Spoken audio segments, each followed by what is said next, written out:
Good morning students. आज हम BA BSc second year के पेपर एडवांस कैलकुलस का chapter number 3 indeterminate form start करेंगे। हमारे पास f of x by ji of x अगर कोई फंक्शन है तो उसकी लिमिट सोल्व करनी हमें आती है। हमारे पास एक रूल होता था कि अगर limit x approaches to A F of x by ji of X दिया हुआ हो तो हम क्या करते थे, एफ ऑफ एक्स की लिमिट सेपरेट कर लेते थे और नीचे वाले फंक्शन जी ऑफ एक्स की लिमिट सेपरेट कर लेते थे। बट हाँ, दो कंडीशंस होती थी।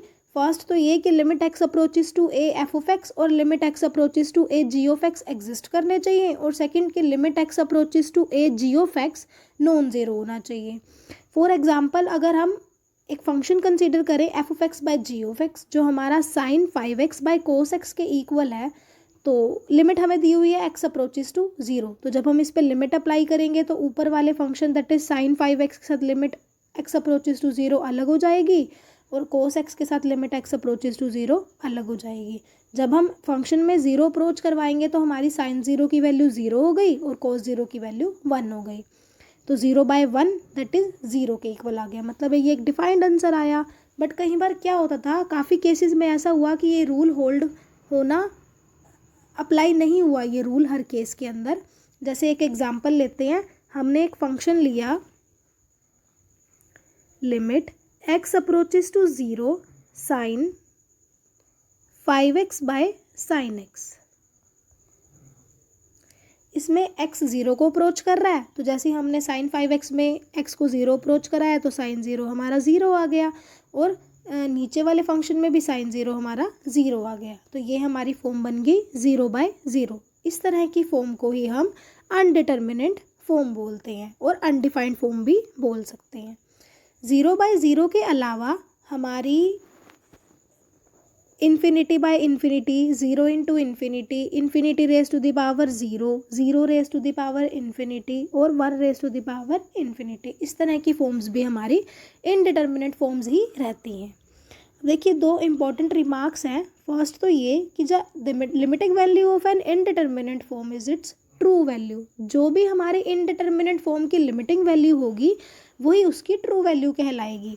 और सेकेंड रिमार्क हमारे पास है, काफ़ी इंपॉर्टेंट रिमार्क है, the most standard form amongst all indeterminate forms is 0/0। So we always try to reduce all other forms to this form. हमारे पास जो मोस्ट स्टैंडर्ड फॉर्म है इनडिटर्मिनेट फॉर्म वो 0/0 रहती है, तो हम कोशिश करते हैं कि इसके अलावा जो हमारी इनडिटर्मिनेट फॉर्म अगर हमारी क्वेश्चन सॉल्व करने में आती है तो फर्स्टली हम उसको 0/0 फॉर्म में रिड्यूस करें, देन हम अपने क्वेश्चंस को आगे कंटिन्यू करें।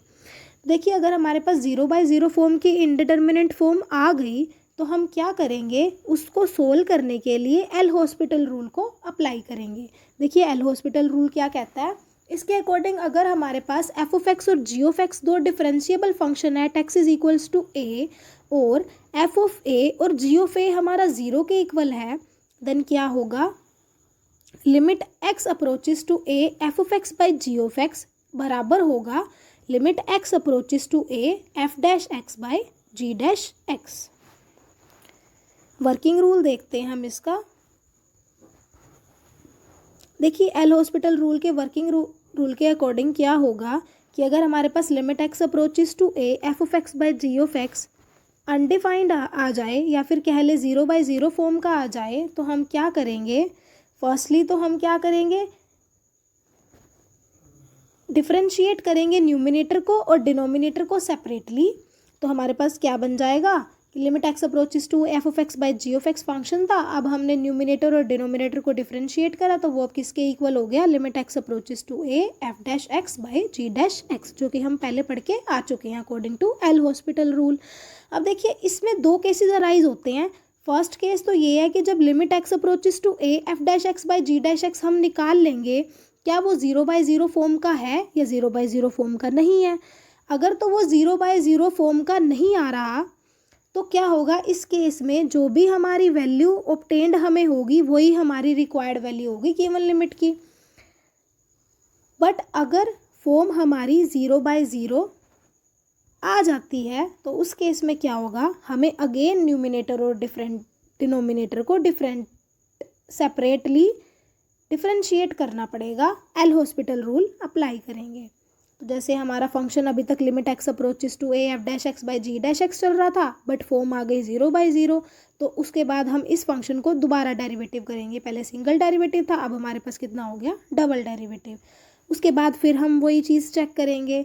हमें डेरिवेटिव तब तक करते जाना है, मतलब हमें एल हॉस्पिटल रूल को अप्लाई तब तक करते जाना है function F of x by ji of X पर, जब तक हमारी 0/0 फॉर्म ख़त्म नहीं होती। अब देखिए कुछ एग्जाम्पल्स के थ्रू हम इस चीज़ को समझेंगे ताकि हमें और अच्छा क्लियर हो जाए। देखिए हमारे पास एग्जाम्पल नंबर 1 है, by L hospital rule evaluate limit x approaches to 0 tangent inverse x का whole square by log of 1 plus x square. देखिए इसके अंदर x 0 को अप्रोच कर रहा है, तो यहाँ पर हमारी टेंजेंट इनवर्स 0 0 हो जाएगा और log of 1 plus x square. देखिए log of 1 plus x square log 1 बना और log 1 हमें पता है 0 होता है, तो ये हमारी 0/0 फॉर्म हो गई। तो जैसे ही हमारी 0/0 फॉर्म आ गई तो हमें एल हॉस्पिटल रूल अप्लाई करना पड़ेगा। एल हॉस्पिटल रूल के अकॉर्डिंग क्या होगा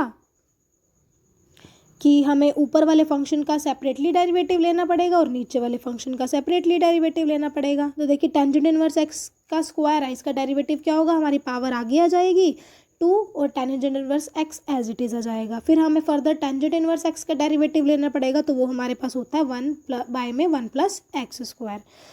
इसका डेरिवेटिव हो गया। अब हम न्यूमिनेटर का डेरिवेटिव लेंगे। देखिए log ऑफ एक्स का डेरिवेटिव 1/x होता है, हमें पता है, तो log of 1 plus x square का डेरिवेटिव क्या हुआ, 2x by 1 plus x square, क्योंकि सबसे पहले हमने 1/1 प्लस एक्स स्क्वायर लिया और फिर 1 प्लस एक्स स्क्वायर का डेरिवेटिव 2x ले लिया।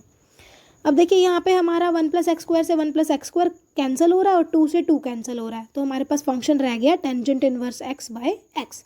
अब फिर इसके अंदर जब हमने लिमिट पुट करके देखी तो टेंजेंट इनवर्स 0 0 हो गया और एक्स भी 0 हो गया, मतलब 0/0 फॉर्म आ गई। फिर हमें फर्दर एल हॉस्पिटल रूल लगाना पड़ेगा, क्योंकि जैसा कि मैंने आपको बताया कि हम एल हॉस्पिटल रूल का तब तक अप्लाई करते रहेंगे जब तक हमारी 0/0 फॉर्म बंद नहीं हो जाती आना। तो फिर जब हमने फर्दर एल हॉस्पिटल रूल को अप्लाई किया तो हमारे पास देखिए टेंजेंट इनवर्स एक्स का डेरिवेटिव आ गया 1/1 प्लस एक्स स्क्वायर और एक्स का डेरिवेटिव हमारे पास 1, हमें पता ही है। तो अब क्या हुआ हमारे पास, limit x approaches to 0 1/1 plus x square function रह गया। अब जैसे ही हमने एक्स को 0 अप्रोच कराया तो हमारे पास क्या हो गया, हमारे पास क्या हुआ 1/1 प्लस 0, तो 1/1 प्लस 0 दैट इज़ 1, तो हमारे पास एक फाइनाइट वैल्यू आ गई। इसका मतलब यही हमारा इस क्वेश्चन का आंसर है। अब नेक्स्ट क्वेश्चन है हमारे पास, evaluate limit x approaches to b x raise to the power B minus B raise to the power x divide x raise to the power x minus B raise to the power b. अब हमारे पास इस तरह का function है और हमें इसको evaluate करना है। तो फर्स्ट ऑफ ऑल तो हम ये देखेंगे कि जब हम एक्स की वैल्यू बी को गिवन हमारे फंक्शन में डाल रहे हैं तो हमारी 0/0 फॉर्म आती है या नहीं आती। तो जैसे ही हमने एक्स की वैल्यू बी को डाला तो हमारे पास क्या आया, B raise to the power B minus B raise to the power B. ऊपर वाला तो 0 हो गया, नीचे वाले में डालेंगे तो भी B raise to the power B minus B raise to the power B, यानी कि अब यहाँ पे हमारा 0/0 फॉर्म बन रही है। तो फिर उसके बाद हमने क्या किया, एल हॉस्पिटल रूल अप्लाई करेंगे, यानी कि ऊपर वाले फंक्शन का डेरिवेटिव फर्दर करेंगे और नीचे वाले फंक्शन का भी डेरिवेटिव करेंगे। तो जैसे हमने ऊपर वाले फंक्शन का डेरिवेटिव किया तो पहले हमारे पास क्या, X raise to the power B, variable की पावर कांस्टेंट। तो हम क्या करते हैं, जब हमारे पास वेरिएबल की पावर कांस्टेंट का डेरिवेटिव आता है तो हम कांस्टेंट को आगे ले आते हैं और वेरिएबल की एक पावर कम हो जाती है। तो यहाँ पे X raise to the power B का डेरिवेटिव बना B x raise to the power B minus 1, minus में अब हमारे पास b raise to the power x है। यहाँ पे देखो कांस्टेंट की पावर वेरिएबल आ गई। तो इस केस में जब हमारे पास a raise to the power x का डेरिवेटिव होता था तो हम डेरिवेटिव का फॉर्मूला लगाते थे a raise to the power x into log a। तो सिमिलरली यहाँ पे बस a की जगह b यूज़ हो रहा है, तो यहाँ b raise to the power x का फॉर्मूला हो जाएगा b raise to the power x into log b divide by X raise to the power X. देखिए वेरिएबल की पावर वेरिएबल है, इसका डेरिवेटिव हमें पता है, इसका डेरिवेटिव क्या होगा, X raise to the power X into 1 plus log x minus, अब नेक्स्ट टर्म हमारे पास है B raise to the power B. देखिए कांस्टेंट की पावर कांस्टेंट, एक कांस्टेंट आंसर आएगा और हमें पता कि कांस्टेंट का डेरिवेटिव 0 होता है, तो ये हमारा डेरिवेटिव सोल्व हो गया। अब हम आगे इसको थोड़ा सा सिंप्लीफाई करेंगे। देखिए अब हमें एक्स को बी अप्रोच कराना था, तो हमने क्या किया, एक्स को बी अप्रोच करा दिया। बस जहाँ हमारे पास यहाँ एक्स था वहाँ हमने इसको बी पुट कर दिया। बी पुट करने के बाद देखिए न्यूमिनेटर में b raise to the power b common आ गया, हमने कॉमन ले लिया। सिमिलरली नीचे b raise to the power b हमारा कॉमन है, वो कैंसिल आउट हो गए। तो हमारे पास क्या बचा, 1 minus log b by 1 plus log b। तो यही हमारा इस क्वेश्चन का आंसर हुआ। अब देखिए नेक्स्ट एग्जाम्पल है हमारे पास, example number 3। Limit x approaches to 0, 1 plus sine x minus cos x plus log of 1 minus x divide by x into tangent in square x. देखिए अब इस तरह के क्वेश्चंस में जहाँ पर आपको डिनोमिनेटर में या तो टेंजेंट का फंक्शन दिखे या फिर साइन का फंक्शन दिखे, तो आपको कोशिश करनी है कि सबसे पहले आप उसी को ही सिंप्लीफाई कर लीजिए। तो इसको सिंप्लीफाई करने के लिए आप क्या करेंगे, हमें एक फॉर्मूला पड़ा हुआ है कि limit x approaches to 0, tangent X by X जो हमारा होता था वो 1 के इक्वल होता था। तो यहाँ पे हम उसी फॉर्मूले को अप्लाई करेंगे। देखिए यहाँ पर हमारा क्या हो जाएगा, यहाँ डिनोमिनेटर में टेंजेंट स्क्वायर एक्स है, मुझे फॉर्मूला पता है टेंजेंट एक्स बाय एक्स का, लेकिन यहाँ टेंजेंट का स्क्वायर हो गया। तो मैं इसको क्या करूँगी, एक्स स्क्वायर से ही डिनोमिनेटर को मल्टीप्लाई कर दूँगी और एक्स स्क्वायर से इसको डिवाइड करूँगी। देखिए वो जो एक्स स्क्वायर जिससे डिवाइड किया था वो इस एक्स के साथ एक्स क्यूब बन गया यहाँ पे देखिए, और x square by tangent square x हमारा सेपरेट हो गया। अब आगे हमने क्या किया, ये तो हमारा 1 बन गया, जैसे इस पे लिमिट अप्रोच हुई तो ये वाला हिस्सा तो हमारा खत्म हो गया। अब हमारे पास सिर्फ इतना वाला हिस्सा बचा, 1 plus sine x minus cos x plus log of 1 minus X by X cube. अब फिर जब मैंने इसमें एक्स को 0 अप्रोच कराया तो मेरा 0/0 फॉर्म बन रही है। तो 0/0 फॉर्म को फिर मुझे फर्दर किससे सोल्व करना पड़ेगा, यूजिंग एल हॉस्पिटल रूल। तो देखिए हमने अब इसमें क्या किया, 0/0 फॉर्म बन गई थी तो मुझे क्या करना पड़ा, इसका डेरिवेटिव लेना पड़ा यूजिंग एल हॉस्पिटल रूल। तो मैं ऊपर वाले फंक्शन का सेपरेट डेरिवेटिव लूँगी और नीचे वाले फंक्शन का सेपरेट डेरिवेटिव लूँगी। तो हमने ऊपर वाले फंक्शन का जब सेपरेट डेरिवेटिव लिया तो हमारे पास ये ऑब्टेन्ड हो गया। फिर फर्दर जब हमने लिमिट अप्रोच कराई, देखिए ऊपर भी 0 बन रहा है और नीचे भी 0, तो 0/0 फॉर्म क्रिएट हो गई। फिर हमें क्या करना पड़ेगा, फर्दर डेरिवेटिव लेना पड़ेगा। तो कोस एक्स का डेरिवेटिव लिया माइनस साइन एक्स आया, साइन एक्स का डेरिवेटिव लिया कोस एक्स आया, और 1/1 माइनस एक्स का डेरिवेटिव लिया तो हमारे पास आ गया 1/1 माइनस एक्स का होल स्क्वायर। डिवाइड बाय जब हमने 3x स्क्वायर का डेरिवेटिव लिया तो वही पावर आगे आ जाएगी, तो बन जाएगा 6x। फिर जब हमने इसको देखा तो फिर फर्दर ये 0/0 फॉर्म बन रही है। जैसे ही हमने x की वैल्यू न्यूमिनेटर और डिनोमिनेटर में 0 डाली, फिर हमें क्या करना पड़ेगा, फर्दर एल हॉस्पिटल का यूज़ करना पड़ेगा। फिर हमने ऊपर वाले फंक्शन का फर्दर डेरिवेटिव लिया तो हमारे पास साइन एक्स का डेरिवेटिव कोस एक्स आया और कोस एक्स का माइनस साइन एक्स आया। फिर फर्दर 1/1 माइनस एक्स स्क्वायर का डेरिवेटिव लिया तो वो आया 2/1 माइनस एक्स का whole cube. Divide by 6x का डेरिवेटिव हमारे पास आ गया 6। अब देखिए यहाँ पे नीचे कोई वेरिएबल नहीं है तो अब शायद अनडिटर्मिनेट फॉर्म ना बने। हम एक बार फिर भी पुट करके देखेंगे। x की वैल्यू जब हमने 0 न्यूमिनेटर में डाली तो हमारे पास कोस 0 1 होता है, साइन 0 0, और जब हमने नीचे डाली तो ये हमारे पास 2 आ गया, 2/1 दैट इज़ 2, और डिवाइड में आया हमारे पास डिनोमिनेटर 6।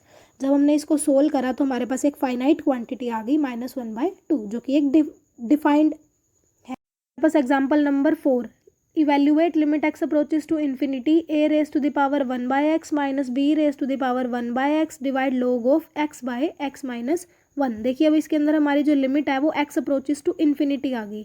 तो जैसे हम न्यूमिनेटर में पुट करेंगे हमारी टर्म बन जाएगी a raise to the power one by infinity minus b raise to the power one by infinity, और डिनोमिनेटर में इन्फिनिटी पुट करने पर 0 आ जाएगा। सिमिलरली न्यूमिनेटर में भी देखिए a raise to the power one by infinity है तो 1/इन्फिनिटी हमारे पास 0 होता है। Similarly b raise to the power one by infinity भी b raise to the power 0 हो जाएगा, तो किसी की पावर 0 1 होती है, तो हमारे पास यहाँ पे क्या बन गया 1 माइनस 1/0, तो ये 0/0 फॉर्म बन गई। ठीक है, तो अगर 0/0 फॉर्म बन गई है तो हमें क्या करना पड़ेगा, एल हॉस्पिटल रूल अप्लाई करना पड़ेगा। तो ऊपर वाले फंक्शन का अलग डेरिवेटिव किया, नीचे वाले फंक्शन का अलग डेरिवेटिव किया according to L hospital rule. देखिए हमें पता है कि a raise to the power x का डेरिवेटिव हमारे पास क्या होता है, a raise to the power x into log a। बस यहाँ पर x की जगह हमारे पास क्या आ गया, फंक्शन 1/x आ गया, तो वो भी सिमिलरली होगा, बस x की जगह 1/x पुट कर देंगे। और हाँ एक काम और करना है कि 1/x का फर्दर डेरिवेटिव हमारा हो जाएगा -1/x स्क्वायर। ठीक है। Similarly B raise to the power 1/x का भी हमारे पास डेरिवेटिव ऐसे ही हो जाएगा, B raise to the power 1/x into log b, और 1/x का फर्दर डेरिवेटिव हुआ -1/x²। न्यूमिनेटर का डेरिवेटिव तो हमारा हो गया। सिमिलरली जब हम डिनोमिनेटर का डेरिवेटिव करेंगे तो देखिए log ऑफ x/x - 1 है, तो log x का डेरिवेटिव हमारे पास क्या होता है, log x हमारे पास 1/x होता है। तो सिमिलरली जब log ऑफ x/x - 1 का डेरिवेटिव करेंगे तो वो हो जाएगा 1/x/x - 1। जब हम इसको रेसिप्रोकल करेंगे तो हमारे पास आ जाएगा x - 1/x। तो वही x - 1/x हमारे पास यहाँ पर शो हो रहा है। और फिर फर्दर हमें क्या करना पड़ेगा, एंगल का भी डेरिवेटिव लेना पड़ेगा, तो वो u/v के फॉर्मूले से हम डेरिवेटिव ले लेंगे। u/v के अकॉर्डिंग क्या होगा, हमारा नीचे वाले फंक्शन का स्क्वायर, ये हमारा यहाँ पे v ट्रीट हो रहा है, और ऊपर वाला फंक्शन हमारा यहाँ पे u ट्रीट हो रहा है x। तो u/v के अकॉर्डिंग हमारा क्या हो जाएगा, नीचे वाले फंक्शन का स्क्वायर, ऊपर होगा नीचे वाले फंक्शन एज इट इज़ ऊपर वाले का डेरिवेटिव, माइनस ऊपर वाला फंक्शन एज इट इज़ नीचे वाले का डेरिवेटिव। ठीक है। फिर उसके बाद नेक्स्ट स्टेप में हमने क्या किया, बस डिनोमिनेटर को थोड़ा सा सोल्व किया। देखिए जो सब्ट्रैक्शन वगैरह हो रही है और जो कटिंग हो रही है काटने के बाद हम इस स्टेप पर आ गए हैं, स्टेप नंबर दिस। उसके बाद अब हमने फर्दर क्या किया, देखिए हमारा -1/x² इस टर्म से भी कॉमन आ रहा है और -1/x² इस टर्म से भी कॉमन आ रहा है, ये देखिए। तो हमने क्या किया, इसको कॉमन ले लिया, -1/x² बाहर ले लिया और बाकी टर्म्स एज इट इज़ लिख दी।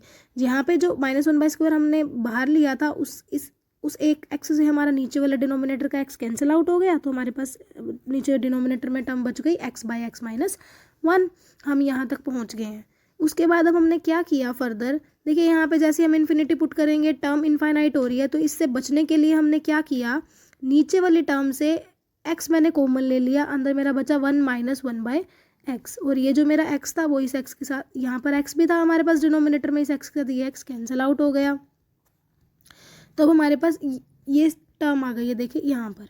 अब देखिए जब हम लिमिट इन्फिनिटी अप्रोच कराते हैं तो 1/∞ तो 0 हो गया, मतलब a raise to the power 0। Similarly हम b raise to the power log a as it is minus b raise to the power 0 log b as it is. किसी की भी पावर 0 1 होती है, तो यहाँ बच गया log a minus log b।